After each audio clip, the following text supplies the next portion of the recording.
Okay, after what seems like forever, we are done wet sanding and polishing.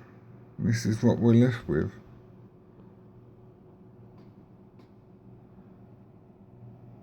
Just move the light around so you can see all the pieces.